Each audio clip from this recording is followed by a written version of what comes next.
ध्रुव जी के जीवन में एक बहुत सुंदर मधुर घटना घटी। ध्रुव जी महाराज जंगल में गए तपस्या करने। जब उनका 36,000 वर्ष पूरा हो गया और उनका चौथापन आ गया तो उन्होंने अपने पुत्र उत्कल को राजगद्दी दे दी और स्वयं तपस्या करने के लिए चल पड़े। तो तपस्या करने के लिए गए बद्रिकाश्रम, जहाँ गंगा जी की धारा बहती हैं, और एक सुंदर सा स्थान था जहाँ से गंगा जी पहाड़ पर से नीचे गिरती थी, और वहीं बड़ा सुंदर सुरम्य आश्रम दिखा। तो ध्रुव जी ने सोचा कि यहीं बैठ के तपस्या कर लेते हैं। लेकिन जब ध्रुव जी तपस्या करने बैठे तो उनका ध्यान नहीं लगता था, क्योंकि ध्यान लगने के लिए शांति होनी परम आवश्यक है। लेकिन गंगा जी की धारा जो गिरती थी उससे इतना ज़्यादा शोर होता था, पानी नीचे गिरे कहीं से तो आवाज़ होता है। तो गंगा जी के धारा में खूब आवाज़ था। ध्रुव जी ने सोचा कि यहाँ बहुत ज़्यादा शोर है, सो मैं यहाँ बैठ के तपस्या नहीं करूँगा, मैं कहीं और चला जाऊँगा। अब ध्रुव जी जैसे वहाँ से उठे, बिल्कुल ध्यान देंगे भक्त की कैसी महिमा है। गंगा माता को ये बात बर्दाश्त नहीं हुआ और गंगा माता एक बालिका के रूप में प्रकट हो गई। ध्रुव जी महाराज के सामने खड़ी हुई और कहा कि हे भक्तराज, आप कहाँ जा रहे हैं? ध्रुव जी ने कहा कि मैं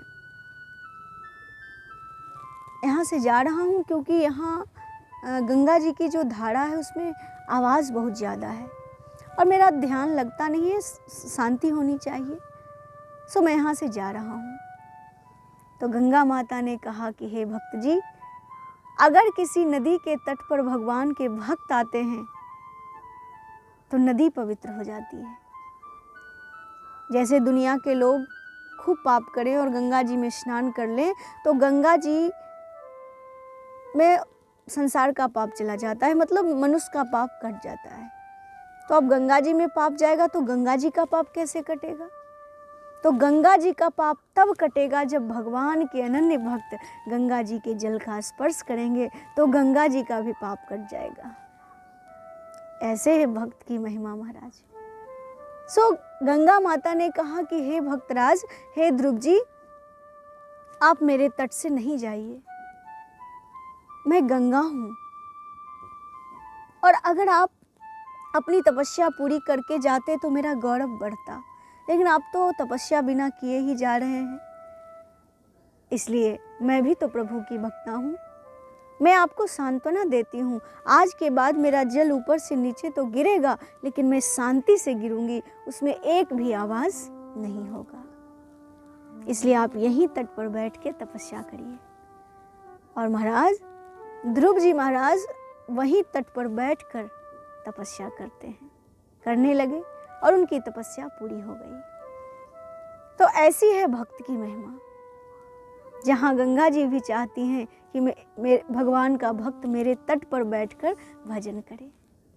और गंगा जी के तट पर बैठ के भजन का तो प्रभाव आप जानते ही हैं, बहुत ज़्यादा है, करोड़ गुना है। घर में बैठ के एक बार राम कहिए और गंगा जी के पास एक बार कहिए तो 1 करोड़ गुना ज़्यादा फल मिलता है। तो ध्रुव जी महाराज ने गंगा के तट पर तपस्या की।